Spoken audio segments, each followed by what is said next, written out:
یعنی عبادات ایک چیپٹر ہے، لیکن جس کو ہم حقوق اللہ کہتے ہیں، اور دوسرا حقوق العباد ایک دوسرا چیپٹر ہے، اس کو بھی نبھانا بہت ضروری ہوتا ہے.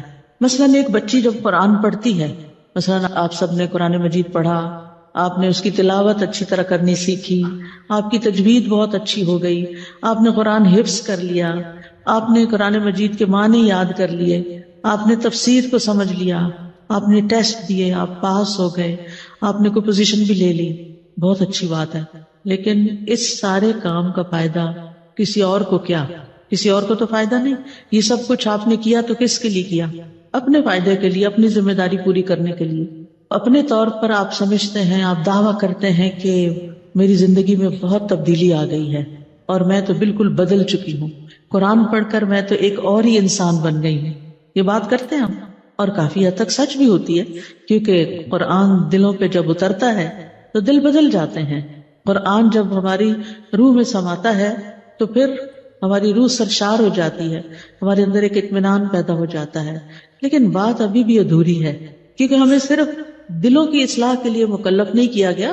وہ اگرچہ بڑا امپورٹنٹ ہے، پہلا قدم ہے، ضروری ہے، اور صرف نماز روزے کے لیے پیدا نہیں کیا گیا، بلکہ ہمارے گھر کے اندر، ہمارے گھر کے باہر ایک بڑی دنیا ہے جس کے ساتھ ہمارے تعلقات ہوتے ہیں.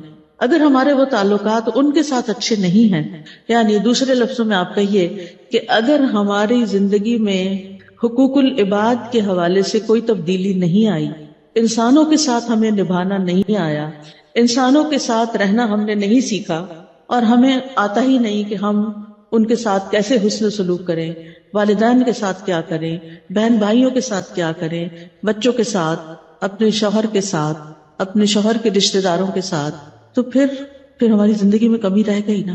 تو اس لیے بہت ضروری ہے، کیونکہ لوگ آپ کو اس سے دیندار نہیں سمجھیں گے کہ آپ نے قرآن حفظ کر لیا ہے، یا آپ تہجد گزار ہو گئی ہیں، یا آپ روز میں اتنی تسبیحات پڑھ رہی ہیں. وہ ایک حد تک ہوگا، وہ آپ کو دیکھیں گے تو آپ کو کہیں گے کہ ہاں یہ مذہب کی طرف مائل ہو گئی ہے لڑکی. لیکن آپ کو حقیقی دیندار کب سمجھیں گے؟ جب آپ کا معاملہ ان کے ساتھ اچھا ہوگا، جب آپ ان کے حقوق ادا کرنے والی ہوں گی. اب یہ حقوق تو بہت سارے ہیں، آج میں چند باتیں کروں گی رشتہ داروں کے حقوق سے متعلق، جو ہمارے قریبی ہیں، ہمارے آس پاس رہتے ہیں. اور ان رشتہ داروں کے حقوق کو ادا کرنے کے لیے ایک لفظ استعمال ہوتا ہے، وہ آپ سب کو آتا ہے، وہ کیا ہے؟ صلہ رحمی. صلہ کہتے ہیں ایک چیز کو دوسری چیز کے ساتھ ملانا، ٹھیک ہے، اس طرح کہ وہ اس کے ساتھ چمٹ جائے، یعنی اس کو اس کے ساتھ چمٹا دینا. اور اس کا اپوزٹ ہوتا ہے حجران، حجرہ، وصلہ اور حجرہ. وصل اور حجر کی داستانیں آپ نے لٹریچر میں لفظ پڑھا ہوگا. وصل ہوتا ہے کسی کے ساتھ، کسی دوست کے ساتھ، کسی رشتہ دار کے ساتھ ملنے کا، اور حجر ہوتا ہے اس کو چھوڑ دینے کا، جیسے آتا ہے وَاهْجُرْهُمْ حَجْرًا جَمِيلًا، ٹھیک ہے. اور رحم آپ کو پتا ہے کہ وہ عضو ہے ان ماں کے پیٹ کے اندر جس میں بچہ پلتا ہے، بڑا ہوتا ہے اور پھر باہر آتا ہے. تو مراد جس سے یہ ہے کہ جو رشتے ماں کے تعلق سے، اور ماں اکیلے تو بچہ نہیں پیدا کرتی نا، تو پھر ساتھ ہی یعنی ماں اور باپ دونوں کے ملاپ سے ہی انسان وجود میں آتا ہے. تو اس لیے وہ رشتے جو ماں اور باپ کے تعلق سے ہمارے بنتے ہیں وہ رحم کے رشتے کہلاتے ہیں. اور ان کے ساتھ میل جول رکھنا، ان کے ساتھ جڑ کے رہنا، ان کے ساتھ احسان کرنا، ان کے ساتھ اچھا سلوک کرنا، یہ سب اس میں آ جاتا ہے. تو صلہ رحمی جو ہوتی ہے وہ کبھی خدمت کر کے ہوتی ہے، کبھی مال خرچ کر کے ہوتی ہے، کبھی صرف ملاقات کر کے ہوتی ہے، اور کبھی صرف سلام، دعا، عید مبارک کر کے ہوتی ہے. اب جو رشتہ دار تو آپ کے ساتھ رہتے ہیں، ایک گھر میں رہتے ہیں، ان کے ساتھ تو آپ کیسا معاملہ کرتے ہیں؟ ان کی خدمت کرتے ہیں، ان کے کام آتے ہیں، اگر ان کی کوئی ضرورت ہے تو پوری کر دیتے ہیں، ان کو کوئی مدد چاہیے یعنی ان پہ مال بھی خرچ کرتے ہیں. لیکن وہ رشتہ دار جو دور چلے جاتے ہیں، آج کل تو ہر گھر میں سے کوئی نہ کوئی رشتہ دار یا دوسرے گاؤں میں ہے، یا دوسرے شہر میں ہے، یا دوسرے ملک میں ہے. یعنی دنیا بہت بکھر گئی ہے، بہت پھیل گئی ہے، آبادیاں بھی بڑھ گئی ہیں اور ضروریات بھی انسان کی مختلف ہو گئی ہیں. اس لیے کوئی اس میں برائی نہیں، قباحت نہیں کہ اللہ کی زمین وسیع ہے، اگر ایک جگہ مشکل ہے رہنا تو دوسری جگہ انسان ہجرت کر جاتا ہے. اس لیے ان رشتہ داروں کی نہ تو ہم خدمت کر سکتے ہیں، بعض اوقات انہیں ہمارا مال نہیں چاہیے ہوتا، لیکن وہ وہاں تنہائی کا شکار ہوتے ہیں. آپ کے وہ رشتہ دار جو دوسرے ملکوں میں چلے جاتے ہیں، اور خاص طور پر بڑا ہی رحم آتا ہے ان مردوں پر جو اپنے بیوی بچوں کی خاطر کمانے کے لیے ساری زندگی پردیس میں گزار دیتے ہیں. کبھی سال بعد، کبھی 2 سال بعد، کبھی 3 سال بعد، مہینے کی چھٹی آئے، 2 مہینے کی چھٹی آئے، پھر چلے گئے. بعد میں بچے پیدا ہو جاتے ہیں، بڑے ہو جاتے ہیں، لیکن انہوں نے باپ کی شفقت، باپ کی محبت نہیں دیکھی ہوتی. وہ سمجھتے ہیں سب کچھ ہماری ماں ہی ہمارے لیے کرتی ہے، لہٰذا باپ کے دور ہونے کی وجہ سے ان کا بعض اوقات باپ کے ساتھ کوئی بانڈنگ بھی نہیں ہوتی. باپ کبھی کبھار آتے ہیں، وہ آ کے لاڈ پیار کرتے ہیں، بہت کچھ دے جاتے ہیں، یا پھر ڈانٹ ڈپٹ کر کے اور ناراض ہو کے چلے جاتے ہیں. تو وہ ایک کنیکشن اس طرح نہیں بنتا. الحمدللہ ہم ایسے دور میں پیدا ہوئے ہیں کہ اب دور بیٹھے ہوئے لوگوں کے ساتھ بھی کنیکٹ کرنا مشکل نہیں رہا. تو ہم سلام کے ساتھ، پیغام کے ساتھ ان کے ساتھ تعلق اپنا جوڑے رکھ سکتے ہیں. پھر اسی طرح علماء نے اس کو وسعت بھی دی ہے کہ جو رشتہ داری ہے وہ صرف نسب سے نہیں ہے، بلکہ اس کے ساتھ ساتھ سسرال سے بھی ہے. یعنی ہسبینڈ وائف جو ہیں وہ جب شادی ہوتی ہے تو عورت کے رشتہ دار، یعنی عورت کے ماں باپ، بہن بھائی، اور پھر شوہر کے، یہ دونوں ایک دوسرے کے رشتہ دار بن جاتے ہیں. یعنی شادی کے ذریعے نئی رشتہ داریاں وجود میں آتی ہیں، اور صلہ رحمی کا یہ سلسلہ اور وسیع ہو جاتا ہے. اور اللہ سبحانہ وتعالیٰ نے شادی کو اپنی نشانیوں میں سے ایک نشانی بھی کہا ہے. اور نسبم و سحرہ کا لفظ ساتھ ساتھ بھی قرآن میں آیا ہے. تو جہاں نسب کی اہمیت ہے وہاں سحر کی بھی اہمیت ہے. تو اس لیے ابن منظور ایک لغوی ہیں، وہ لغوی اور اصطلاحی معنوں کے تعلق کو واضح کرتے ہوئے کہتے ہیں کہ یہ ایک کنایا ہے. یعنی صلہ رحمی صرف لٹرل میننگ میں نہیں لی جائے گی، یہ ایک کنایا ہے ان رشتہ داروں پر احسان کرنے کے بارے میں جو نسبی اور سسرالی ہوں. ان پر شفقت کرنا، ان کے ساتھ نرمی سے پیش آنا، ان کے احوال کی رعایت کرنا، اگرچہ وہ دور کے رشتہ دار ہوں یا وہ بدسلوکی کرتے ہوں. یہ کتنی جامع تعریف ہو گئی. یعنی صلہ رحمی میں کیا کچھ آ گیا، کیا سمجھ میں آیا؟ دوبارہ بتاؤں کہ یہ ان رشتہ داروں پر احسان کرنے کے بارے میں، یعنی صلہ رحمی کیا ہے؟ ان رشتہ داروں کے بارے میں احسان کرنا جو نسبی ہوں، یعنی نسب کے تعلق سے ہوں، اور سسرالی ہوں. یا نہیں، اور کیا کرنا ان کے ساتھ؟ ان پہ شفقت کرنا، ان کے ساتھ نرمی سے پیش آنا، ان کے حالات کی رعایت کرنا. یعنی اگر غریب ہیں، بیمار ہیں، پریشان حال ہیں، تو ان کے مطابق ان سے ڈیل کرنا، معاملہ کرنا، اگرچہ وہ دور کے رشتہ دار ہوں یا وہ بدسلوکی کرتے ہوں، چاہے وہ برا کرتے ہوں، پھر بھی جوڑ کے رکھنا، پھر بھی تعلق قائم کرنا. ایک بات جو بڑی عام ہو چکی ہے، بہت سننے میں آتی ہے، اور یہ بعض اوقات دین پڑھی ہوئی لڑکیاں کوئی ادھر ادھر کی بات سن لیتی ہیں تو وہ دہرانا شروع ہو جاتی ہیں. ہم پر ساس کی کوئی ذمہ داری نہیں، ساس کی خدمت کرنا ہمارا فرض نہیں، یہ تو صرف شوہر کا فرض ہے. ٹھیک ہے، شوہر کا ہے، اس کو گھر بٹھا دیتے ہیں، وہ اپنی ماں کی خدمت کرے، اور آپ باہر جا کے جاب کریں، آپ جا کے مردوں میں گھلے ملیں، اور وہ گھر بیٹھ کے تھوڑی بہت ماں کی خدمت کر کے پھر وہ بھی اپنا موبائل اٹھائے اور عورتوں سے بات چیت شروع کر دے. کیسا فساد شروع ہوگا؟ گھر ٹوٹے گا یا نہیں؟ گھر میں بے چینی ہوگی یا نہیں؟ گھر میں بد اعتمادی ہوگی یا نہیں؟ یعنی بعض اوقات ہم صرف فتووں پہ چلنے لگتے ہیں، نہ عقل سے کام لیتے اور نہ دین کے وسیع معنی سمجھتے ہیں. اب اس ڈیفینیشن کی روح سے سسرالی رشتہ داروں پہ شفقت کرنا، بعض اوقات ساس سسر بوڑھے ہو جاتے ہیں، اما یبلغن عندک الکبر احدہما او کلاہما فلا تقل لہما اف ولا تنہرہما وصاحبہما فی الدنیا معروفا. یہ اپنے ماں باپ کے لیے تو ہے ہی، لیکن سسرالی ماں باپ بھی اگر آپ کے گھر میں رہتے ہیں، بوڑھے ہو چکے ہیں، اپنی کیئر نہیں کر سکتے، تو کیا ان کے ساتھ ہم نمبر 2 سلوک کریں گے؟ کیا ہمارا اخلاق ہمیں اس کی اجازت دیتا ہے؟ کیا ہمارا ضمیر اس کی اجازت دیتا ہے؟ بعض اوقات لڑکیاں اپنے بچوں کے بارے میں تو بہت پوزیسو ہوتی ہیں، تو میں ان کو یہی سمجھاتی ہوں، دیکھو ایک دن ان بچوں نے بھی بڑے ہونا ہے اور آپ نے اور بڑے ہو جانا ہے. آپ اس کنڈیشن کو پہنچیں گے جہاں آج آپ کے ساس سسر پہنچے ہوئے ہیں، اور آپ کے بچے اس پوزیشن پر ہوں گے جس پر اس وقت آپ ہیں. بس اس وقت کو یاد رکھیں، آپ اپنے لیے کیا چاہیں گے کہ ہمارے بچے ہمارے ساتھ کیا کریں. بہت دفعہ یہ بات دیکھنے میں آئی ہے کہ جب بچیوں کی شادی ہو جاتی ہے، وہ اپنے بچوں میں اتنی زیادہ انوالو ہو جاتی ہیں، اپنے بچوں کے بارے میں اتنی پوزیسو ہو جاتی ہیں کہ انہیں بھول جاتا ہے کہ کوئی اور بھی رشتہ دار ہے، کوئی ان کے بہن بھائی بھی تھے.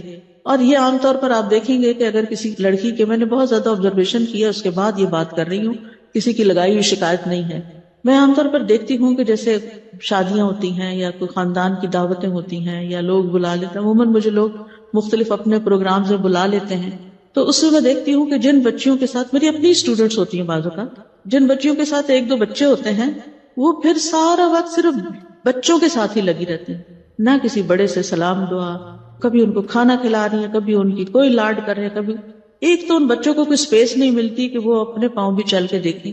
ٹھیک ہے، جو بہت چھوٹا بچہ آپ کو اٹھانا ہی پڑے گا، لیکن بچہ اٹھا کے بھی آپ بہت سے کام کرتے ہیں نا، گھر میں بھی کرتے ہیں. آپ اگر کسی گیدرنگ میں ہیں تو بچے کو پوری توجہ دیں، بلکہ گھر سے سب کچھ کر کے بتا کے سمجھا کے جائیں، اور وہاں جب جائیں تو لوگوں سے ملیں، ان کے پاس بیٹھیں، ان کا حال پوچھیں.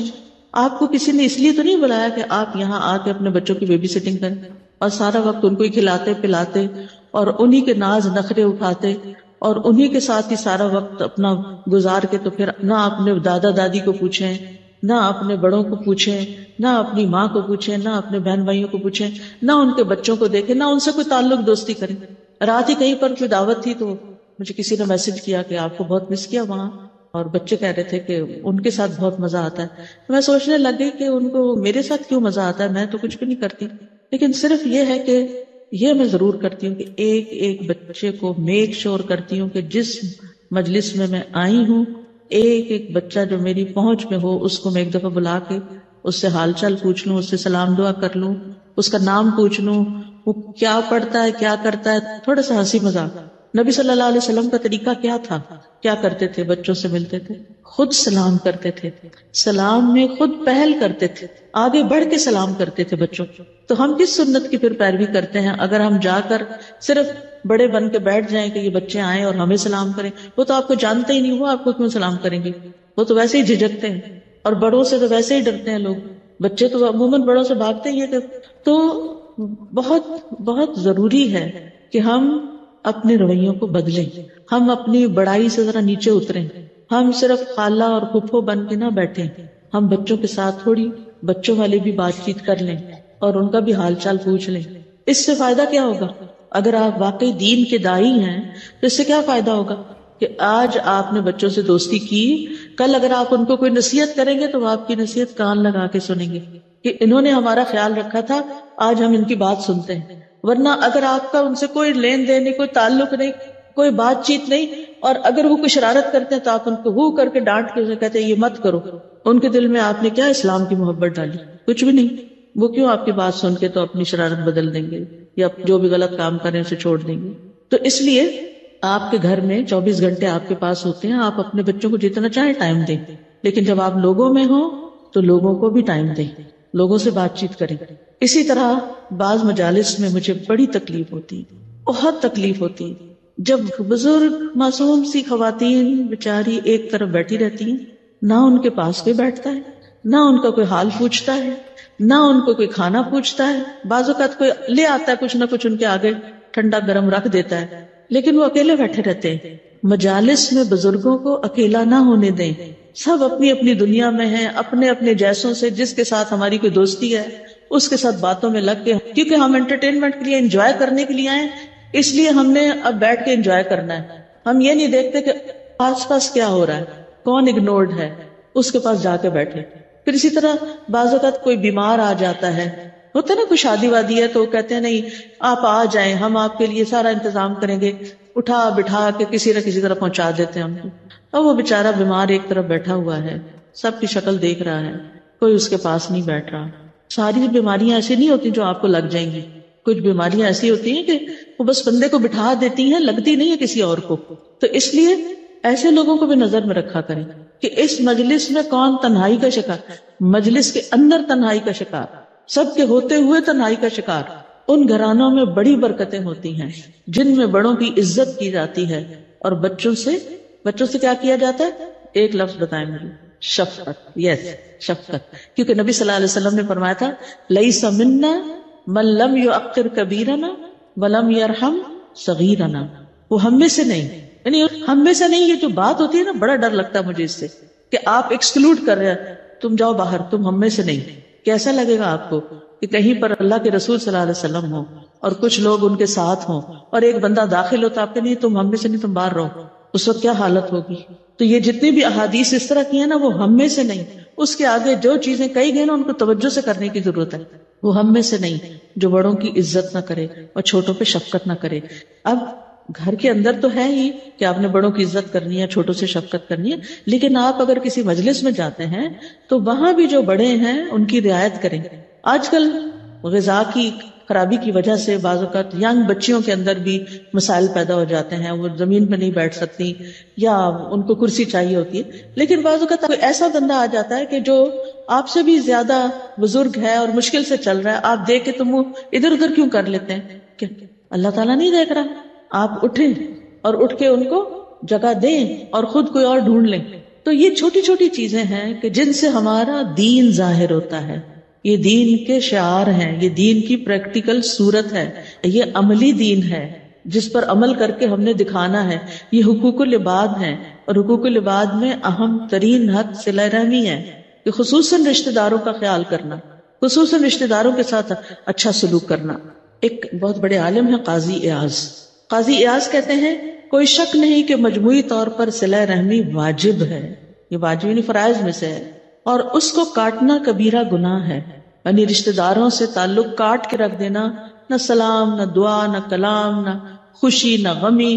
بس کہیں ناراضگی ہو گئی تھی، کوئی وراثت کا جھگڑا چل پڑا تھا، اب مقدمے کیے ہوئے ہیں ایک دوسرے پر، لہٰذا آپ کس منہ سے ایک دوسرے کی شکل دیکھیں، کیسے بولیں ایک دوسرے سے. تو یہ قطع رحمی جو ہے یہ کبیرہ گناہوں میں سے ہے. پھر وہ کہتے ہیں کہ صلہ رحمی کے درجات ہیں، یہ سمجھنے کی ضرورت ہے. ان میں سے بعض سے برتر ہیں. سب سے کم درجہ بات چیت چھوڑ دینا ہے کہ آپ بات چیت ہی نہ کریں، کوئی سلام دعا بھی نہ رکھیں. سب سے کم درجہ بات چیت چھوڑنا ہے اگرچہ سلام ہی ہو. اور یہ درجات قدرت، طاقت، حاجت کے حساب سے مختلف ہوتے ہیں. یعنی ایک وقت ہوتا ہے آپ سب سے بنا کے نبھا کے رکھتے ہیں. شادی سے پہلے آپ کے پاس بڑی انرجی ہوتی ہے، آپ خالہ ماموں چچا جو آئے اس کی آؤ بھگت، سب کا خیال رکھنا، سب کے ساتھ کچھ لینا دینا سب کرتے ہیں. اب آپ کی ہوگی شادی، اب آپ پہ آ گئی اور ذمہ داریاں، اب آپ کا حال بدل چکا ہے، آپ کی حالت بدل گئی ہے، آپ کا ماحول بدل گیا ہے. بعض بچیوں کی شادی ایسی جگہ پر ہوتی ہے کہ جہاں سسرال والے فون کو بھی استعمال کرنے کو برا سمجھتے ہیں. اب آپ کے بس سے باہر نکل جاتا ہے، آپ دوسرے شہر چلی گئی، آپ دوسرے ملک چلی گئی. اب وہ جس قسم کی آپ صلہ رحمی کر رہی تھی وہ اس وقت نہیں ہو پا رہی. کوئی بات نہیں، جہاں جتنا جو موقع ہو اس کے مطابق آپ پہلے روز ان سے ملتے تھے، بات کرتے تھے، گھر میں رہتے تھے، نیبرز میں رہتے تھے. اب آپ عید کے موقع پر میک شور کریں، گھر والوں سے اجازت لے لیں. اگر شوہر نہیں استعمال کرنے دیتا موبائل یا کچھ مسئلہ ہے تو اجازت لے لیں کہ دیکھیں یہ اللہ کا حکم ہے رشتوں کو جوڑنا، مجھے اجازت دیں کہ میں سب کو عید کا پیغام بھیج دوں. کافی ہو جائے گا، صلہ رحمی ہو جائے گی. اگر آپ خود نہیں کر سکتے، آپ اپنی کسی بہن سے صرف بات کر سکتے ہیں تو آپ اسے کہیں کہ میری طرف سے سب کو ایک عید کا میسج دے دو. میرے پاس موبائل کی فیسلٹی نہیں ہے، میں ڈائریکٹ نہیں کر سکتی، تم میرے بہاف پہ یہ کام کر دو. پہلے زمانے بھی نہیں ہوتا تھا، جو آ رہا ہوتا تھا جا رہا ہوتا تھا اس کو کہتے فلاں کو میرا سلام دے دینا. کتنی زیادہ تھی یہ چیز. اب آہستہ آہستہ یہ چیز ختم ہو رہی ہے کیونکہ فلاں کو کہنے کی ضرورت ہی نہیں ہے، آپ خود بھی میسج کر سکتے ہیں. لیکن جہاں یہ سہولت نہ ہو وہاں آج بھی اسی طریقے پر آپ کام کر سکتے ہیں کہ دوسروں کے ذریعے پیغام بھیج سکتے ہیں، لکھ کے پیغام بھیج سکتے ہیں. پھر اسی طرح طاقتیں بھی وقت کے ساتھ ساتھ کم ہو جاتی ہیں. جب آپ جوان ہوتے ہیں طاقت اور طرح ہوتی ہے، بہت سے رشتے نبھا لیتے ہیں. آپ اپنے گھر میں بلاتے ہیں، کھانے کھلاتے ہیں، دعوت کرتے ہیں، آپ خود جاتے ہیں، ہر پروگرام میں پہنچتے ہیں، ہر کسی کی خوشی غم میں پہنچ جاتے ہیں. پھر آپ کی عمر زیادہ ہو جاتی ہے، آپ بڑھاپے کا شکار ہو جاتے ہیں، آپ ٹریول نہیں کر سکتے، آپ رات کو نہیں جاگ سکتے، آپ دیر والی شادیاں اٹینڈ نہیں کر سکتے، آپ ہر طرح کے کھانے نہیں کھا سکتے، آپ کی کئی مجبوریاں ہو جاتی ہیں. تو اس کا یہ مطلب نہیں کہ آپ جان بوجھ کے قطع رحمی کر رہے ہیں، اب آپ وہ سب نبھا نہیں سکتے. اب تو چھوٹوں کا فرض ہے کہ وہ آپ کے پاس ہے، لیکن اگر نہیں آتے تو اس صورت میں بھی آپ میسج بھیج سکتے ہیں. کوئی ایک بندہ جو شادی پہ جا رہا کہ میری طرف سے سب کو سلام دے دینا. پھر اسی طرح یہ ہے کہ حاجت کے حساب سے، حاجت کا کیا مطلب ہے کہ کچھ رشتہ داروں کو اللہ نے بہت دیا ہوتا ہے لیکن کچھ کے پاس نہیں ہوتا، ان کی مدد کرنے کی ضرورت ہوتی ہے، مالی مدد کی انہیں ضرورت ہوتی ہے. اب آپ کہیں کہ میری مثلاً 2 نندیں ہیں، ایک کو تو میں بہت سارے گفٹ دیتی ہوں. گفٹ کیوں دیتی ہوں؟ کیونکہ آپ صدقہ تو نہیں کہہ کے دے سکتے, گفٹ ہی دینا ہوتا ہے نا کہ ان کی ضرورت پوری ہو جائے. عید بقرعید پہ بچوں کے کپڑے بنا دیے یا کوئی اور کام کر لیا, اسکول کی فیس وغیرہ دے دی, یا جس طرح بھی آپ کر سکتے ہیں. لیکن دوسری کو اللہ نے بہت کچھ دیا ہوا ہے, تو ضروری نہیں ہوتا کہ جو آپ ایک کے ساتھ سب کچھ کر رہے ہیں وہ دوسرے کے ساتھ بھی کریں, کیونکہ حاجت کے فرق سے, ضرورت کے فرق سے آپ کی صلہ رحمی کا انداز بدل جائے گا. یہ باتیں آپ کو خود بھی پتا ہوں گی, لیکن میں اتنی ڈیٹیل میں اس لیے کر رہی ہوں کیونکہ انہی مسائل کی وجہ سے بعض اوقات ہم کنفیوژن کے شکار رہتے ہیں, اور کبھی کچھ کرتے ہیں اور کبھی نہیں کرتے, کبھی زیادہ کر جاتے ہیں اور کبھی کچھ بھی نہیں کرتے. لیکن ہمیں اس کے بارے میں ایک تو کلیئرٹی ہونی چاہیے, دوسرا پلاننگ ہونی چاہیے کہ ہم نے کرنا کیسے ہے, کیسے کرنا ہے, رشتہ دار ہیں کتنے. کیونکہ ابن عباس نے کہا تھا نا کہ رشتہ داریاں نبھانے کے لیے انصاب کو جانو, یعنی اپنے اپنے رشتہ داروں کو پہچانو کہ ہیں کون کون رشتہ دار. یعنی والدین اور اولاد کی حد تک تو پتہ ہوتا ہے, بہن بھائیوں کا, لیکن اگر کچھ بہن بھائی زیادہ ہوں تو ان کے آگے بچوں کے تو نام ہی نہیں آتے اب لوگوں کو, مشکل ہو گیا. تو پھر وہ کہتے ہیں قاضی ایاز کہ کبھی یہ واجب ہوتے ہیں, کبھی یہ مستحب ہوتے ہیں, دینی درجات. اگرچہ کوئی تھوڑی صلہ رحمی کرے اور اس کی انتہا تک نہ پہنچے, اس کو قطع رحمی کرنے والا نہیں کہا جائے گا. اور اگر وہ اس سے کوتاہی کرے جس پر اس کو قدرت تھی, یعنی جو وہ کر سکتا تھا وہ نہ کرے, یعنی جتنی صلہ رحمی اس کو کرنی چاہیے تھی اس نے وہ نہیں کی, تو اس کو صلہ رحمی کرنے والا نہیں کہا جائے گا. آپ اپنے آپ کو دیکھیں, اپنی طاقت کو, اپنی وسعت کو, اپنے حالات کو, آپ کیا کر سکتے ہیں. بعض لوگ صلہ رحمی کا مطلب یہ سمجھتے ہیں کہ روزانہ کسی کے گھر جا پہنچنا, یہ ضروری نہیں ہوتا, الا یہ کہ ان کو آپ کی ضرورت ہو. اگر انہیں آپ کی ضرورت ہے تو ضرور جائیے. اگر آپ کے وہ نیبرز ہیں, پھر آپ دیکھیے کہ بعض اوقات رشتہ دار نیکسٹ ڈور رہ رہے ہوتے ہیں, اسی محلے میں رہ رہے ہوتے ہیں, ان کا حق زیادہ ہوتا ہے, ٹھیک ہے نا, ان کے ساتھ پھر آپ کو زیادہ رکھنا پڑتا ہے بنسبت اس کے کہ جو دوسرے شہر یا دوسرے ملک میں رہ رہے ہیں. اب سوال یہ پیدا ہوتا ہے کہ صلہ رحمی کریں کیوں؟ سمپل سا جواب ہے, اللہ نے اس کا حکم دیا ہے. کہاں دیا ہے؟ قرآن میں بھی دیا ہے اور نبی صلی اللہ علیہ وسلم کے بھی ذریعے دیا ہے, یعنی سنت سے بھی ہمیں صلہ رحمی کے بارے میں پتہ چلتا ہے. سورۃ الرعد میں آتا ہے والذین یصلون ما امر اللہ بہ ان یوصل ویخشون ربهم ویخافون سوء الحساب. اور وہ جو اس چیز کو ملاتے ہیں جس کے متعلق اللہ نے حکم دیا ہے کہ اسے ملایا جائے, اور اپنے رب سے ڈرتے ہیں اور برے حساب کا خوف رکھتے ہیں. برے حساب کا خوف رکھتے ہیں, یہ کیوں کہا گیا؟ کیونکہ وہ اس بات سے ڈرتے ہیں کہ ہم سے حساب لیا جائے گا, تو اس لیے ہمیں جو کرنا ہے وہ کر لینا چاہیے, یعنی ہم سے اس بارے میں بھی پوچھا جائے گا. اور ویسے بھی آپ دیکھیں کہ ایمان لانے کے بعد اللہ سبحانہ وتعالیٰ کو صلہ رحمی کرنا بہت پسند ہے. خثعم قبیلہ کا ایک آدمی اس بات کو روایت کرتا ہے کہ میں نبی صلی اللہ علیہ وسلم کے پاس آیا, آپ صحابہ کے پاس بیٹھے تھے. میں نے کہا آپ ہیں وہ جو یقین رکھتے ہیں کہ آپ اللہ کے رسول ہیں؟ آپ نے فرمایا ہاں. میں نے کہا اے اللہ کے رسول, کون سے اعمال اللہ تعالیٰ کو سب سے زیادہ محبوب ہیں؟ آپ نے فرمایا اللہ پر ایمان. وہ کہتے ہیں میں نے کہا اے اللہ کے رسول اس کے بعد کون سا عمل؟ آپ نے فرمایا صلہ رحمی, رشتہ داروں سے اچھا سلوک کرنا. میں نے کہا اللہ کے رسول پھر کون سا عمل؟ آپ نے فرمایا نیکی کا حکم دینا اور برائی سے روکنا. میں نے کہا اللہ کے رسول کون سے اعمال اللہ کو سب سے زیادہ ناپسند ہے؟ فرمایا شرک کرنا. میں نے کہا پھر کون سا عمل؟ آپ نے فرمایا قطع رحمی, رشتوں کو کاٹ دینا. میں نے کہا اللہ کے رسول پھر کون سا عمل؟ فرمایا برائی کا حکم دینا اور نیکی سے روکنا. تو جو چیز اللہ تعالیٰ کو بہت پسند ہے ایمان لانے کے بعد حقوق العباد کے معاملے میں, دوسری احادیث سے ہمیں نماز وغیرہ کا بھی پتہ چلتا ہے, وہ حقوق اللہ سے متعلق ہے. تو حقوق العباد سے متعلق جو چیز اللہ تعالیٰ کو بہت پسند ہے اس میں پہلا حق رشتہ داروں کا آتا ہے, اور پھر رشتہ داروں میں سے بھی پہلا حق کس کا ہے؟ والدین. اور والدین میں سے بھی پہلا حق کس کا ہے؟ ماں.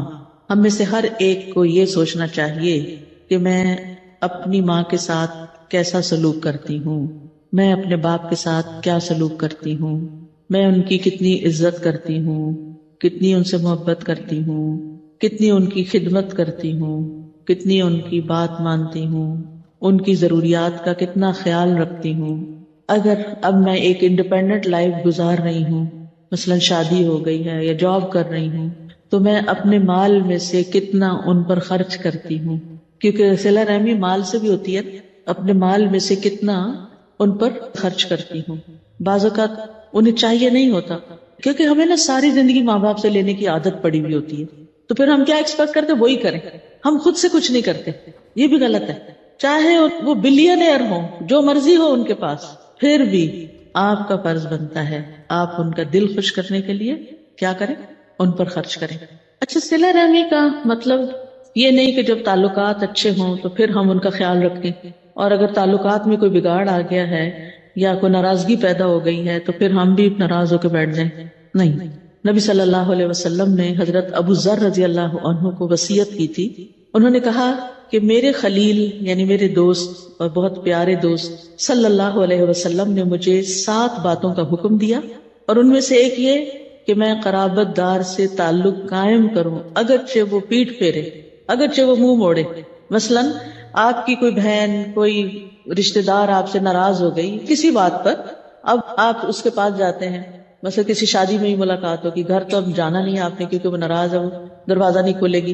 جب آپ کہیں باہر ملتے ہیں اس کو، آپ ایک طرف جاتے ہیں وہ ادھر منہ کر لیتی، آپ ادھر جاتے ہیں وہ ادھر منہ کر لیتی، تو آپ چھوڑ دیں گے، غصے میں آ جائیں گے، تم نہیں ملنا چاہتے تو ہم تو بالکل ہی نہیں ملنا چاہتے، اور طرح طرح کی باتیں. پھر ناراض ہو کے غصے میں آ کے بعض اوقات بعض لوگ تو گالی گلوچ بھی شروع کر دیتے ہیں، اور بعض لوگ تو فزیکل بھی ہو جاتے ہیں، مار پٹائی بھی شروع کر دیتے ہیں. یعنی حیرت مجھے اس وقت ہوتی ہے. ریسنٹلی میں نے 1-2 دن پہلے 2 مختلف جگہوں سے جو بات سنی وہ بڑی ہی تکلیف دیتی. 2 الگ الگ جگہ، 2 الگ الگ شہر. چھٹیاں ہیں نا آج کل، ونٹر بریک ہے، تو لوگ ونٹر بریک میں کیا کر رہے ہیں، رشتہ داروں کے گھر آ جا رہے ہیں. اچھی بات ہے، لیکن اس لیے تھوڑی آپ آ جا رہے ہیں کہ وہاں جا کے فساد پھیلائیں، وہاں جا کے آپ لڑائی جھگڑا کریں. مثلا ایک لڑکی کی شادی ہوتی ہے، وہ اپنے بچوں کے ساتھ پیرنٹس کے پاس آتی ہے. اب ظاہر ہے کہ پیرنٹس کے گھر کا اپنا ایک ڈسپلن ہے، ایک طریقہ ہے، تو ہمیں اس کا خیال رکھنا ہے. پیرنٹس جب بڑے ہو جاتے ہیں ان کے آرام کا بھی خیال رکھنا ہوتا ہے. ہمیں اس وقت یہ نہیں دیکھنا ہوتا کہ ہمیں کیا سوٹ کرتا ہے، ہم اتنے پیسے خرچ کر کے دور سے ملنے کے لیے آئے ہیں اور ہمیں فیسیلیٹیٹ نہیں کیا جا رہا. تو ایسی ایک سچویشن تھی، اور اس میں آنے والی بہن نے گھر میں رہنے والی ان میرڈ بہن کے ساتھ ہاتھا پائی کی. یہ اختلاف تو ہو جاتا ہے، اختلاف رائے کسی کے ساتھ بھی ہو جاتا ہے، کوئی بری بات نہیں. آپ کو پرپل کلر پسند ہے، ان کو بلو پسند ہے، اختلاف ہے نا، ان کی بھی چوائس اپنی، ان کی بھی چوائس اپنی. اللہ نے ان کو آپ سے مختلف بنایا، ان کی نظر کسی اور طرح دیکھتی ہے، آپ کی کسی اور طرح دیکھتی ہے، بات ختم. ہر ایک کا ایک حق ہے. اللہ نے ساری دنیا کو ایک جیسا نہیں بنایا. تو اس حقیقت کو ہمیں اچھی طرح سمجھ لینا چاہیے. اختلاف ہوگا، لیکن اختلاف ہونے کا مطلب یہ نہیں کہ انسان اپنی رائے کو دوسرے کی رائے سے بہتر سمجھے، الا یہ کہ آپ کے پاس کوئی دلیل ہو. پھر بھی آپ کو اس بات کی اجازت نہیں کہ آپ اپنی رائے دوسرے پر مسلط کرنا شروع کر دیں کہ تمہیں میری بات ماننی ہوگی، جو میں سوچتی ہوں وہ صحیح ہے، اور اگر تم نہیں مانتی تو پھر آگے گالی گلوچ، اور دوسرا شخص گالی سن کے بھڑک اٹھے اور بھڑک کے وہ آپ کے بال نوچے اور آپ اس کو تھپڑوں سے مار دیں. یعنی پڑھے لکھے لوگوں کے درمیان اس طرح کی حرکتیں تو میری تو عقل میں بھی نہیں آتی کہ یہ کیسے پاسبل ہوتا ہے. ان پڑھ لوگ تو چلے لڑتے جھگڑتے گالی گلوچ کرتے ہیں، لیکن سمجھدار لوگ تو ایسا نہیں کرتے. اسی طرح ایک اور قصہ، اس میں بھی چھٹیاں ہیں، سب بہن بھائی اکٹھے ہیں، دعوت ہے، اور ایک اٹھ کے دوسرے کو سب کے سامنے مارنا شروع کر دیتے. یعنی ہم انسان ہیں، ہم انسان ہیں. مسلمان کون ہوتا ہے جس کے ہاتھ اور زبان سے لوگ محفوظ رہیں؟ تو میں سوچتی تھی کہ ہاتھ سے تو محفوظ ہی رہتے ہیں، زبان سے محفوظ رکھنا بڑا اہم ہے، زبان سے استعمال کرنی چاہیے. لیکن ان واقعات نے تو مجھے ہلا کے رکھ دیا. یہ تو میرے ساتھ شیئر ہوئے نا، اس لیے مجھ سے مسائل کا حل پوچھا گیا. اگر شیئر نہ ہوتے تو مجھے بھی نہ پتا ہوتا، اور ہو سکتا ہے آپ ویسے ہی جانتے ہو اپنے پرسنل جو آپ کے ریلیشنز ہیں ان میں. لوگ تو جو بھی کریں، لیکن جتنی بھی بچیاں یہاں کورس کر رہی ہیں یا کر چکی ہیں، یا قرآن سے یا دین سے کچھ بھی واسطہ ہے، وہ صبر کرنا سیکھیں. جتنا صبر اتنا اجر، جتنا صبر اتنا اجر. زیادہ صبر کریں گے زیادہ اجر ملے گا. کتنا پتا نا آپ کو؟ اللہ تعالیٰ قرآن مجید میں کیا فرماتے ہیں؟ انما یوفی الصابرون اجرہم بغیر حساب. صبر کرنے والوں کو ان کا اجر ان لمیٹڈ دیا جائے گا. دنیا میں کوئی چیز ان لمیٹڈ دیکھی؟ یہ جنت میں ہوگا. یعنی اجر ملتا جائے گا، ملتا جائے گا، ملتا جائے. یعنی جس کا انسان حسبہ کا مطلب گمان کرنا بھی ہوتا ہے. ایک تو ہوتا ہے نا کیلکولیٹ کرنا، اور ایک ہوتا ہے گمان. یعنی آپ کے وہم و گمان میں بھی نہیں ہوگا کہ کتنا بڑا اجر. ابھی تو مشکل لگتا ہے نا، لیکن وہاں اس کا اجر بہت بڑا ہے. مثلاً کسی نے آپ کو برا بھلا کہہ دیا، کسی نے آپ پر الزام لگا دیا، آپ کو بہت تکلیف ہوئی، آپ نے صبر کر لیا، کیا ان اللہ مع الصابرین نہیں ہے؟ کیا اللہ آپ کا ساتھ نہیں دے گا؟ اللہ آپ کا ساتھ دے گا. ابھی آپ کا امتحان ہو رہا ہے لیکن اللہ آپ کی مدد کرے گا. آپ بس تھوڑا سا صبر کر جائیں، کچھ دن خاموش ہو جائیں، آپ اپنی زبان روک لیں، آپ دوسرے کے ساتھ بد اخلاقی اور بدتمیزی کو روک لیں، پھر آپ دیکھیں کہ کس طرح آپ کے پاس اللہ کی مدد آتی ہے. اللہ سبحانہ وتعالیٰ آپ کے لیے ایسے ایسے راستے کھول دے گا جس کا آپ نے کبھی گمان بھی نہیں کیا ہوگا. اللہ آپ کو وہاں لے جائے گا جہاں آپ نے سوچا بھی نہیں ہوگا. بس تھوڑا سا صبر. اور اللہ تعالیٰ اس بندے پہ مسکراتا ہے کہ جس کی مشکل کٹنے کا وقت قریب ہوتا ہے اور وہ مایوس ہو جاتا ہے کہ اللہ میری مدد نہیں کرتا، جبکہ مدد بالکل قریب ہوتی. تو مدد قریب ہی ہوتی ہے اللہ کی. تو پھر میں چند ایک ٹپس آپ کو دوں گی کہ آپ نے کرنا کیا کیا رشتہ داروں سے. ایک تو سب سے پہلے آپ نے لسٹ بنانی ہے کہ رشتہ دار ہیں کون سے. سب سے پہلے تو اپنے پیرنٹس کو دیکھیں، اور پیرنٹس کے جو بہن بھائی ہیں، اور پھر اگر ان کے والدین زندہ ہیں یا ان کے بہن بھائی زندہ ہیں یا ان کے آگے بچے زندہ ہیں، ان کی لسٹ بنا لیں. پھر اپنے بچے، پھر بچوں کے سسرال، اور پھر ان کے، یعنی سسرال سے مراد یہ ہے کہ جیسے داماد ہے اس کے پیرنٹس ہیں، بہن بھائی ہیں، پھر اسی طرح بہن بھائی ہیں، پھر ان کے آگے بچے، ان کے شوہر، پھر خالہ، ماموں، چچا، پھپھی. یہ یعنی پہلے والدین، اولاد، بہن بھائی، اور پھر خالہ، ماموں، چچا، پھپھی وغیرہ. ان سب رشتوں کو ان کے نام آتے ہوں، یہ کہاں رہتے ہیں، ان کی آپ کے پاس فیملی لسٹ ہونی چاہیے along with فون نمبرز. سب کے نمبرز آپ کے پاس ہونے چاہیے. اگر نہیں تو آپ معلوم کر کر کے اپنی پوری کر لیں. ٹھیک ہے. پھر آپ دیکھیے کہ اگر آپ میسج کر سکتے ہیں تو آپ ان کو ایک میسج کر دیں، ان کو کوئی دعا بھیج دیں، ان کا کوئی گروپ بنا لیں، ان کو واٹس ایپ میں شامل کر کے کوئی اچھے دینی پیغامات بھیجنا شروع کر دیں. کچھ لوگوں نے تو اپنے خاندان کے گروپس میں قرآن کی تفسیر شروع کی ہوئی ہے. آپ میں سے تو نہیں کسی نے کیا ہوا کچھ ایسا کام؟ اچھا ماشاء اللہ، دو ہاتھ کھڑے ہیں، 3 4 5 6 7 8 9 10 11 12. ٹھیک ہے ماشاء اللہ. اتنے بڑے ہال میں 12 لوگ ایسے نکلے ہیں، یا چلے 15 ہی کر لیں اگر میں نے کسی کا ہاتھ نہیں دیکھا. ٹھیک ہے، تو یہ مقدار تو بہت کم ہے. ہم سب کے فیملی گروپس ہونے چاہیے، اور فیملی گروپس میں حکمت کے ساتھ.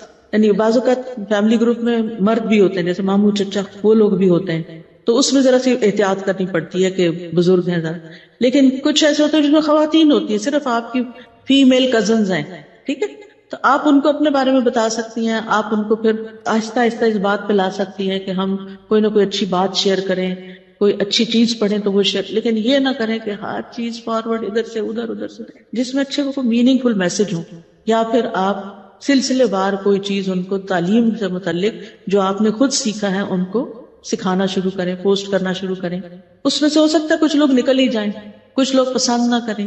لیکن ہمیشہ یہ سوچیں کہ لوگ فضول سے مذاق پر مبنی ٹک ٹاک کی ویڈیو فارورڈ کرنے میں شرم محسوس نہیں کرتے، جس کو دیکھ کے شرم آ جاتی ہے. تو آپ اللہ کی بات، اللہ کا کلام شیئر کرنے میں کیوں شرم کرتے؟ جو چیز آپ کو خود اچھی لگی ہے آپ خیر خواہی کے ساتھ دوسروں کے ساتھ شیئر بھی کر سکتے. لیکن اگر آپ نے یہ سوچا کہ صرف یہی چیزیں شیئر کریں اور ان کا نہ حال پوچھا نہ چال، اور نہ ہی کوئی ان کی خیر خواہی کی اور نہ ہی ان کے کسی کام آئے، تو پھر مشکل ہو جاتی ہے بات. ٹھیک ہے، تو ان کی ضروریات پوری کرنا. اگر ان کا کوئی کویسچن ہے، کیونکہ آپ دیکھیں کہ جو آپ کی ینگ کزنز ہوں گی نا، ان بچیوں کے سوال بہت ہوتے ہیں، آپ ان کے لیے اویلیبل رہیں. اگر آپ کو خود جواب نہیں آتا تو جواب لے کر دیں، ان کی رہنمائی کریں. اس وقت بچوں کے اندر، یوتھ کے اندر بہت سی کنفیوژن ہے. وہ بڑوں سے بات کرتے تو بڑے سمجھتے یہ کافر ہو گئے ہیں، یہ مسلمان ہی نہیں رہے. اور کتنے ہی بچے ایسے ہیں کہ جو ان باتوں کی وجہ سے کہ وہ گھر میں شیئر ہی نہیں کر سکتے کسی سے، وہ بار بار غلط سے غلط کام کرتے چلے جاتے ہیں. تو اگر آپ ان کی بگ سسٹر ہیں، بڑی کزن ہیں، بڑی بہن ہیں، تو آپ ان کی بہترین رہنمائی کر سکتی ہیں. اگر آپ کو نہیں جواب آتا آپ کسی سے پوچھ کے بتا سکتے ہیں. ریسنٹلی میرا بھی اسی طرح کا، یعنی فیملی کا ایک ہے گروپ، اور فیملی کے بچوں سے میری سلام دعا رہتی ہے. تو اب کالج میں ہے وہ بچی، جس نے اپنی ایک اور کالج فیلو کے بارے میں پوچھا کہ وہ کسی پٹھان گھرانے سے ہے، پریگننٹ ہو گئی ہے، اب وہ چاہتی ہے کہ بچے کو ابارٹ کر دے، کیا اس کی اجازت ہے؟ کالج میں، کالج کی لڑکیوں کی عمر کتنی ہوگی؟ 17 سال، 20 سال بس، اور یہ چیزیں اتنی کھلے عام ڈسکس ہو رہی ہیں. آپ سمجھتے ہیں کہ سب ٹھیک ہے؟ سب ٹھیک نہیں ہے. بہت کچھ خرابیاں زیادہ ہو گئی ہیں اس سیل فون کی وجہ سے، سوشل میڈیا کی وجہ سے، جن کا آپ اندازہ ہی نہیں کر سکتے. ماں باپ کو ہوش ہی نہیں ہے، ان کو پتہ ہی نہیں ہے. کہتے کہ وہ فیملی ایسی کہ اگر چل گیا ان کو پتہ، لڑکی کو بھی قتل کریں گے، لڑکے کو بھی قتل کریں گے، اور معلوم نہیں فساد کہاں تک جائے گا. تو ان کو اعتماد میں لیں، ان کے مسائل حل کریں، ان کو بتائیں کہ کیا ٹھیک ہے اور کیا غلط ہے. پھر اسی طرح یہ ہے کہ مختلف مواقع پر تحفے تحائف دیں ان کو، ٹھیک ہے، چاہے چھوٹی چھوٹی چیز ہو، چاہے کو اپنے ہاتھ سے بنائی ہو، اپنے ہاتھ سے پکائی ہو. تحفے کا مطلب یہ نہیں ہوتا کہ آپ ان کو گولڈ کی رنگ ہی خرید کے دیں، کیونکہ نبی صلی اللہ علیہ وسلم نے فرمایا آپس میں ایک دوسرے کو تحفہ دو، اس سے محبت بڑھتی. اب یہ نہ سوچے انہوں نے تو مجھے کبھی کچھ دیا ہی نہیں، میں ہی کیوں دوں ہر وقت. ہاں، مجھے ہی ہر وقت ثواب کمانا ہے، اس لیے میں نے ہی ہر وقت دینا ہے. آپ کو کچھ نقصان نہیں ہو رہا. ایک ایک چیز، ایک ایک کام جو آپ کرتے ہیں وہ آپ کے نامہ اعمال میں لکھا جا رہا ہے. اگر کسی نے آپ کو نہیں پوچھا، کسی نے آپ کو کچھ نہیں دیا، تو کیا فرق پڑتا ہے؟ مانگا کس سے کریں؟ اللہ سے. کیوں؟ وَهُوَ خَيْرُ الرَّازِقِينَ. اور دیا کس کی خاطر کریں؟ اللہ کی خاطر. جو کسی لالچ کے بغیر صلہ رحمی کریں گے اس کا بہترین اجر اللہ کے ہاں پائیں گے. اسی طرح اگر غریب ہے رشتہ دار تو صدقہ وغیرہ دینے میں بھی پہلے ان کا خیال کریں. پھر اسی طرح یہ ہے کہ ایسی صلہ رحمی نہ کریں کہ جس سے وہ آپ سے کوئی غلط کام کرانا چاہیں. بعض اوقات کہتے تو میری بہن نہیں ہو، میرا یہ کام کر دو، اور وہ کام انتہائی غلط ہے، وہ کام نہیں کرنا آپ نے. اس سے قطع رحمی نہیں ہوگی. کیونکہ کچھ لوگ یہ سوال کرتے ہیں نا کہ اگر ہم ان کے ساتھ تعلق رکھیں تو پھر وہ ہمیں کوئی غلط کام کرنے کو کہیں تو پھر اگر نہ کرے تو ناراض ہوتے ہیں، تو پھر رشتہ داری ختم ہو جاتی. نہیں ہوتی ختم. آپ باقی سارے اچھے کام ان کے ساتھ کریں لیکن ان کی کوئی غلط بات نہیں ماننی، یہ صلہ رحمی نہیں ہوتی. پھر اسی طرح صلہ رحمی کی وجہ سے 2 بڑے فائدے انسان کو ملتے ہیں دنیا میں. وہ کون سے ہیں؟ 2 محبوب چیزیں ملتی ہیں انسان کو. وہ کون سی ہیں 2 محبوب چیزیں؟ مال اور زندگی. عمر بڑھتی ہے، مال بڑھتا ہے. کس کو نہیں پسند کہ اس کی عمر بڑھے؟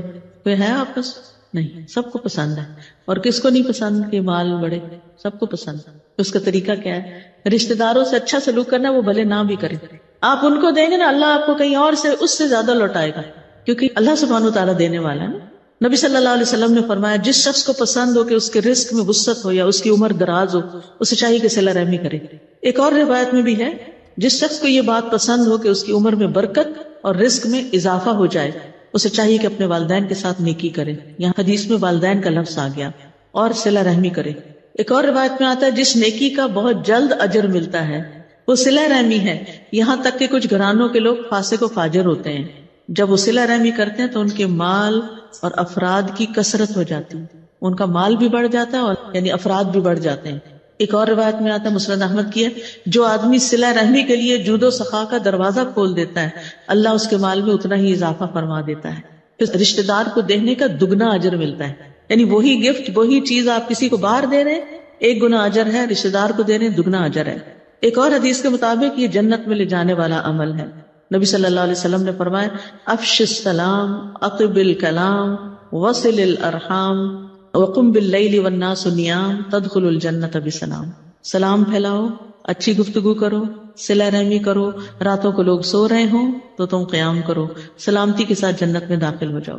اس کے برعکس اگر قطع رحمی کی، رشتہ داروں سے کاٹ کے رکھی، تو بذات خود یہ فعل لعنت والا ہے. اللہ سبحانہ وتعالیٰ فرماتے ہیں سورۃ الرعد میں والذین ينقضون عہد اللہ من بعد میثاقہ ویقطعون ما امر اللہ به ان یوصل ویفسدون فی الارض اولئک لهم اللعنۃ ولہم سوء الدار.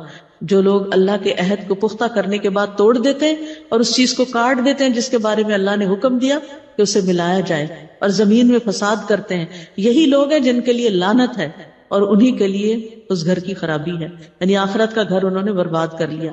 قرب قیامت یعنی قیامت جب قریب آئے گی تو بہت سے فتنے اٹھیں گے. ان میں سے ایک فتنہ قطع رحمی کا ہوگا. رشتے کٹ جائیں گے، لوگ رشتوں کے ساتھ زیادتی کریں گے. رسول اللہ صلی اللہ علیہ وسلم نے فرمایا قیامت کے قریب سلام صرف پہچان کے لوگوں کو کیا جانے لگے گا. تجارت پھیل جائے گی، حتیٰ کہ عورت بھی تجارتی معاملات میں اپنے خاوند کی مدد کرنے لگے گی. یعنی عورتیں بزنس میں بہت آ جائیں گی اور اپنے ہسبینڈ کے ساتھ ہیلپ کریں گی. قطع رحمی ہونے لگے گی، جھوٹی گواہی دی جانے لگے گی، سچی گواہی چھپا دی جائے گی، اور قلم کا چرچا ہوگا. یعنی بہت کچھ لکھا جائے گا، بہت کچھ پڑھا جائے گا، یعنی پڑھائی عام ہو جائے گی. قلم عام ہونے کا مطلب کیا ہے؟ پڑھے لکھے لوگ، یعنی لوگوں کا ٹرینڈ بہت بڑھ جائے گا. پھر اسی طرح آپ دیکھیں حدیث میں آتا ہے، یعنی جس نے رحم کو ملایا اللہ اس کو ملائے گا، جس نے اس کو توڑا اللہ اسے توڑے گا. پھر قطع رحمی والے کے اعمال قبول نہیں ہوتے. رسول اللہ صلی اللہ علیہ وسلم نے فرمایا بنی آدم کے اعمال ہر جمعرات کو پیش کیے جاتے ہیں اور کسی قطع رحمی کرنے والے کے اعمال قبول نہیں ہوتے. آپ صلی اللہ علیہ وسلم نے یہ بھی فرمایا جس نے قطع رحمی کی یا جھوٹی قسم اٹھائی وہ مرنے سے پہلے اس کا وبال دیکھے گا، دنیا میں اس کا نقصان دیکھے گا. ناراض ہونے کی مدت کتنی ہے؟ حد کیا ہے؟ کب تک ناراض رہ سکتے ہیں؟ 3 دن میں غصہ ٹھنڈا ہو جاتا ہے. قیامت کے دن پلسرات پر صلہ رحمی اور امانت دائیں بائیں کھڑے ہو کر اپنا حق وصول کریں گے. نبی صلی اللہ علیہ وسلم نے یہ بھی فرمایا، صحیح مسلم کی روایت ہے، لا يدخل الجنت قاطع رحم، قطع رحمی کرنے والا جنت میں داخل نہیں ہوگا. ٹھیک ہے، تو ہمیں کیا کرنا ہے؟ اپنے نفس، اپنی مرضی، اپنی خواہش کے خلاف جا کر ہمیں رشتوں کو جوڑنا ہے. سب سے پہلے والدین آتے ہیں. بعض اوقات ہم سارے محلے میں صلہ رحمی کرتے ہیں، ماں باپ کو بھول جاتے ہیں، اپنے گھر کے لوگوں کو بھول جاتے ہیں. پہلا حق کس کا ہے؟ جس گھر میں آپ رہتے ہیں ان لوگوں کا ہے. والدین چاہے دین پر نہ بھی ہوں، نان مسلم ہوں، تب بھی ان سے اچھا سلوک کرنے کا حکم دیا گیا ہے. اسی طرح شوہر اور بیوی، ان دونوں کو بھی ایک دوسرے کے ساتھ اچھا سلوک کرنے کا حکم ہے. صرف بیوی کا فرض نہیں کہ وہ اچھا سلوک کرتی رہے، شوہر کا بھی فرض ہے کہ وہ بیوی کے ساتھ اس نے سلوک کرے. نبی صلی اللہ علیہ وسلم نے فرمایا تمہاری بہترین بیویاں وہ ہیں جو محبت کرنے والی، زیادہ بچے پیدا کرنے والی، ہم نوائی کرنے والی اور ہمدردی کرنے والی ہوں، بشرطے کہ وہ اللہ سے ڈرنے والی ہوں. پھر اسی طرح اگر شوہر کے پاس زیادہ آمدنی نہیں ہے اور شوہر پہ خرچ کرنا پڑے تو اس پر بھی دل تنگ نہ ہو. عبداللہ بن مسعود رضی اللہ عنہ کی بیوی تھی حضرت زینب. وہ کہتی ہیں کہ میں مسجد نبوی میں تھی، میں نے دیکھا کہ آپ فرما رہے ہیں کہ صدقہ کرو خواہ اپنے زیور میں سے ہی کرو، اور زینب اپنا صدقہ اپنے شوہر عبداللہ رضی اللہ عنہما اور چند یتیموں پر بھی جو ان کی پرورش میں تھے ان پہ خرچ کرتی تھی. انہوں نے اپنے شوہر سے کہا آپ رسول اللہ صلی اللہ علیہ وسلم سے پوچھئے کیا وہ صدقہ بھی مجھ سے کفایت کرے گا جو میں آپ پر اور ان چند یتیموں پر خرچ کروں جو میری گود میں ہیں؟ تو انہوں نے کہا تم خود جا کے پوچھ لو. آخر میں خود حضور صلی اللہ علیہ وسلم کی خدمت میں حاضر ہوئی. آپ نے فرمایا ہاں یقیناً اور دگنا ثواب ملے گا، ایک قرابت داری کا اور دوسرا صدقے کا. تو بیوی پر شوہر کا نام نفقہ فرض نہیں ہے، اگر وہ خرچ کرتی ہے تو اس کو دگنا اجر ملتا ہے اور وہ احسان کرتی ہے. ہاں شوہر کے اوپر فرض ہے اور جب وہ فرض ادا کرتا ہے تو اس کو اجر ملتا ہے. پھر بیوی کے ساتھ حسن سلوک، بیوی پہ خوشی سے خرچ کرنا، حتیٰ کہ بیوی کو پانی پلانے کا بھی اجر ہے. نبی صلی اللہ علیہ وسلم نے فرمایا جب آدمی اپنی بیوی کو پانی پلاتا ہے تو اسے اجر دیا جاتا ہے.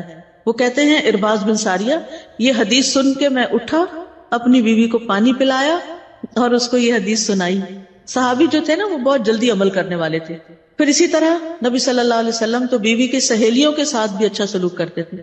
حضرت خدیجہ رضی اللہ عنہا کی وفات ہو گئی تھی تو جب آپ ان کی وفات کے بعد بکری وغیرہ ذبح کرتے تو اس کا گوشت حضرت خدیجہ کی سہیلیوں کو بھیجتے تھے. یعنی تعلقات ایسے نبھائے جاتے ہیں. حضرت انس کہتے ہیں آپ کے پاس کوئی چیز لائی جاتی ہے، بکری ذبح کرنا الگ ہے، یہ الگ حدیث ہے. آپ کے پاس کوئی چیز لائی جاتی ہے، گھر میں کچھ آتا ہے جیسے، آپ فرماتے یہ فلاں عورت کو دے آؤ، یہ فلاں عورت کو دے آؤ جو خدیجہ کی سہیلی تھی، یہ فلاں عورت کے گھر دے آؤ، وہ خدیجہ سے محبت کرتی تھی. کہاں تک سوچا جاتا ہے. یعنی اگر آپ کو واقعی اپنے شوہر سے محبت ہے یا اپنے والدین سے محبت ہے تو پھر ان کے جو پیارے ہیں ان سے بھی محبت ہونی چاہیے، ان کے ساتھ بھی حسن سلوک ہونا چاہیے. اور اسی طرح باقی سب رشتہ دار اور خاص طور پر جو پوشیدہ دشمنی رکھنے والے ہیں، دل میں بغض رکھنے والے ہیں، ان کے ساتھ اچھا سلوک ضرور کریں. ان کو یہ نہ جتائیں مجھے پتا ہے آپ میرے ساتھ اچھا سلوک نہیں کرتے. آپ یوں ظاہر کریں کہ مجھے نہیں پتا آپ کے دل میں کیا ہے. آپ اپنی طرف سے اچھا کریں، کیا سوچ کے ان کا عمل ان کے ساتھ، میرا عمل میرے ساتھ. اور آپ دیکھیں کہ بہت دفعہ یہ دشمنیاں حسن سلوک کی وجہ سے ختم بھی ہو جاتی ہیں. جتنا کھچاؤ بڑھتا جائے اتنے ہی پھر چیزیں اپارٹ ہو جاتی ہیں، الگ ہو جاتی ہیں. اور جب آپ ڈھیلا چھوڑ دیتے ہیں رسی کو اور دوسرے کو چھوڑ دیتے ہیں تو اس کا پلٹ آنا بھی آسان ہوتا ہے. پھر اسی طرح رشتہ دار اگر مسلمان نہیں، رشتہ دار اگر دیندار نہیں، پھر بھی اچھا سلوک کرنا ہے۔ ابن عباس کہتے ہیں اپنے حسب نسب یاد رکھو جس کے ساتھ تم صلہ رحمی کر سکو۔ اگر رشتہ داروں کو قریب کیا جائے صلہ رحمی کے ساتھ تو وہ دور نہیں ہوتے، اگرچہ وہ دور ہوں، اور رشتہ داری قریب نہیں ہوتی جب اس کو دور کر دیا جائے، اگرچہ وہ قریب ہی رہتے ہوں۔ اور ہر رشتہ داری قیامت کے دن اپنے صاحب کے سامنے آئے گی اور اس کے حق میں رشتہ داری ملانے کی گواہی دے گی اگر اس نے اس کو جوڑا ہوگا، اور اس کے خلاف کاٹنے کی گواہی دے گی اگر اس نے اس کو کاٹا ہوگا۔ تو اللہ تعالیٰ سے دعا ہے کہ اللہ سبحانہ وتعالیٰ ہمیں رشتے نبھانے کی توفیق عطا فرمائے۔ اور آج جا کر گھر جو بھی اگنورڈ، ناراض، دور پار رشتے دار ہیں، ان کے ساتھ آپ نے کچھ نہ کچھ ان احادیث اور اس لیکچر کی روشنی میں حسن سلوک کرنا ہے۔ آخری بات، اگر کچھ بھی نہیں کر سکتے نا تو دعا کریں۔ بعض اوقات ہم کچھ بھی نہیں کر سکتے ہوتے، نام لے لے کے دعا کریں، اللہ میری پھپھی کو جو فوت ہو چکی ہیں، آپ کے پاس پہنچ چکی ہیں، آپ ان کی بخشش فرمائیں، اللہ ان کے درجے بلند کر دیں، اللہ ان کی کوتاہیاں معاف کر دیں۔ پھر اسی طرح سوچتے جائیں، بڑا اچھا لگتا ہے اگر آپ اس طرح کر کے دیکھیں۔ ایسے کبھی کبھی نا جب سے تنہا ہوتا نا انسان، تو انسان یاد کرے اپنے رشتہ داروں، پھر ایک ایک کا نام لے کے اللہ اس کو بھی، اللہ اس کو بھی، اللہ اس کو بھی۔ ڈپینڈ کرتا ہے کہ کون رشتہ دار ہے، باپ ہے یا بھائی ہے، یا تو بھائی ہو اگر جیسے، تو آپ اپنے والدین سے اجازت لیں، ٹھیک ہے نا؟ والدین کی بات ماننا لازم ہے، بھائی کی نہیں۔ اور والدین بھی اگر دین سے روکے تو انہیں پیار سے سمجھانا چاہیے کہ میں آپ کے لیے صدقہ جاریہ بنوں گی، میں آپ کے لیے دعائیں کروں گی، آپ مجھے اجازت دیں، میں آپ کو ایک اچھا انسان بن کے دکھاؤں گی، تو انشاءاللہ اجازت ملے گی، ٹھیک ہے؟ اگر ہم کسی کے ساتھ صلہ رحمی کرتے ہیں لیکن وہ اسے الٹا لے لیتے ہیں، وہ ہمارے ساتھ اسے زیادہ زیادتی کرتے ہیں، اس پہ ہم کیا کر سکتے ہیں؟ کوئی بات نہیں، وہ ان کا ہے گمان، اور جو آپ کر رہے ہیں وہ آپ کر رہے ہیں، آپ کو پتہ ہے نا آپ کیا کر رہے ہیں کہ نہیں پتا ہوتا، کسی کے کہنے سے کیا فرق پڑتا ہے۔ اور کوئی بعض اوقات ایسا ہوتا ہے کہ ہم کسی جگہ بیٹھے ہوتے ہیں کسی مسجد یا محفل میں، تو ایسا ہوتا ہے کہ کوئی ہمیں بلاتا نہیں، تو ہم یہ سوچ رہے ہوتے ہیں کہ اگر اس نے ہم نہیں بلایا تو ہم بھی نہیں بلائیں گے، تو ہمیں ایسا رد عمل نہیں دینا چاہیے بلکہ آگے بڑھ کے خود اسے بلانا چاہیے، پہل کرنی چاہیے۔ جی، اور کوئی؟ السلام علیکم ورحمۃ اللہ وبرکاتہ۔ وعلیکم السلام ورحمۃ اللہ وبرکاتہ۔ استاذہ، میں نے اپنی تعلیم سے یہی سیکھا ہے کہ آپ سب کے ساتھ اچھا رہے، مگر مجھے اس کے بنسبت الٹی ملا ہے۔ میں نے جس سے جتنی صلہ رحمی کی اس نے زیادہ درد دیا ہے مجھے۔ تو کیا نقصان ہوا ہے آپ کا؟ کوئی نقصان ہوا ہے آپ کا؟ جی، مجھے بہت دکھ دیتی ہیں ان کی زبانیں۔ کیونکہ آپ اللہ کے لیے نہیں کرتی اس لیے آپ دکھی ہوتی ہیں۔ اگر آپ اللہ کے لیے کریں اور اس کا اجر اللہ کے ذمہ رکھیں، آپ کو کوئی دکھ نہیں ہوگا، آپ کہیں گے او جانے، ٹھیک ہے نا؟ یہی تو بات کر رہے تھے ہم کہ یہ سارا کام جو ہے یہ ہم نے اللہ کو خوش کرنے کے لیے کرنا ہے۔ اگر لوگوں کے لیے کریں گے نا تو کبھی صلہ رحمی کر ہی نہیں سکتے، کیونکہ سب سے زیادہ دکھ بھی انسان کو قریب والوں سے پہنچتے ہیں۔ وہ جو بھی کریں ہم نے کیا کرنا ہے؟ احسان کرنا ہے، اچھا کرنا ہے، ٹھیک ہے؟ السلام علیکم۔ وعلیکم السلام۔ میرا سوال یہ ہے کہ جو خامد اپنی بیوی کو سگے بہن بھائی سے روکے تو پھر بیوی کیا کرے؟